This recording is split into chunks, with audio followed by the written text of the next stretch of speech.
them so far. Yeah, I mean, to be honest, you got to play like a all-around game. I mean, they're top 10 in both, actually top 8 in both offense and defense, and they're good at a lot of things. I mean, the offensive part starts in transition. I think they're number 1 in fast break points. They play with great pace, and then I'd say in the half court, as much as from a team standpoint, it's the three-point game. They shoot a lot of them, and they shoot a good percentage. So, it's basically those things. You talked a lot about getting into the ball. Will that help against Van Vliet? Getting into the ball, there's no way to guard any player in this league without getting into the ball. Getting into the ball it's a basic tenet of defense at any level. So if you can't get into the ball, it's going to be hard to guard any good player. Looking at the film from Cleveland, were you happy with your number of open shots and your ball movement, or Yep. was it just a question of making shots you hadn't made before? No, I mean, I just thought the thing, I'm going to say the same thing that I said actually before watching it. We won because we had a great approach. It'd be easy. You go on the road, you lose 3 in a row, you've been traveling, and it would have been easy not to have the right attitude and effort.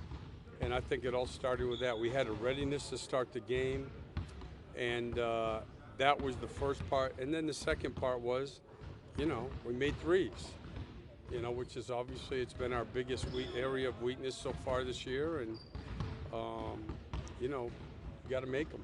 You've coached in the league as a head coach ever since Siakam got here to the league. Where have his strides been? I would say, I'm sure if you're around him more everywhere technically too, but obviously it's his skill level. He started as a runner, an offensive rebounder, cutter, and now he's a three-point shooter off the dribble, off the catch. He's a handful in the post. He creates shots for his teammates. I mean, they use him as both a ball handler and a screener in pick and rolls. I mean, he's made, amazing progress with his skills. How much pressure is Markelle putting on the other team? I mean, A lot. He's getting in the lane just Yeah. about at will almost. How Yeah. much does that change your team when he's Oh, doing it that? makes you more inside out for sure, and creates a lot of things. I mean, the thing is, he can not only get in there, but he can score it, he can get fouled, or he can make drop-offs, or he can find his teammates on the perimeter. I mean, he has just an exceptional sense of the game, and he's big, and he can make a lot of plays. On many of his drives to the hoop, it just seems like he scores early in his stints on the court, and then doesn't look to score later on. Would you like to see him attempt to score at the hoop a little bit later, or does it just set the tone anyway? That's not. I don't think it's. I'm not to disagree. I don't think it's at all has anything to do with winning the game. I think when they come to help, he makes the right play, and when he can get to the rim, he gets to the rim. I think his decision making on drop-offs, kick-outs, or try to score, get a foul is, to me, it's one of his big strengths is reading the defense, making the right play. Your team had been making more open shots this whole season. Just how high would his assist numbers be, and how would his assist to turnover ratio look? Oh yeah, no, for sure. I mean, which again, I think we will. I'm confident we'll start shooting better, and when we do, then his assist to turnovers will go way up. Steve, you talked about the other night about how you did a good job converting turnovers into points.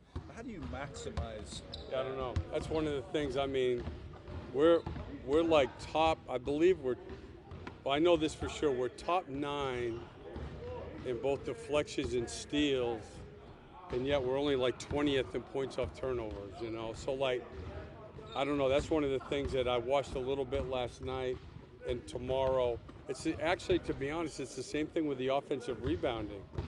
We're like top 10 in offensive rebounding percentage, and yet we're like 20th in second chance points, and we need to get better at both of those. So I don't know. Yeah, I don't know. Maybe a correlation. If I knew, probably it would be better at that. But no. I do. We're on it, and David Bench and Dylan. We've been talking about this for a few days because we're doing all the work, but we're not reaping the rewards, I guess, is the way I look at it. So, you know, again, if you say we could get one more offensive rebound basket a game and one more basket off a steal a game, is, you know, 4 points in this league is a huge deal. So it's definitely, I talked to the guys about it the other day in practice, and we just have to be able to give them more specifics. How's Aaron Gordon? How are MCW and Vooch? MCW and Vooch are getting better. They're not ready to play. Aaron Gordon did everything in shoot around here this morning, and then he's going to warm up before the game, and if he feels good, he'll play. I don't know how much, but he'll play at least some. Would he potentially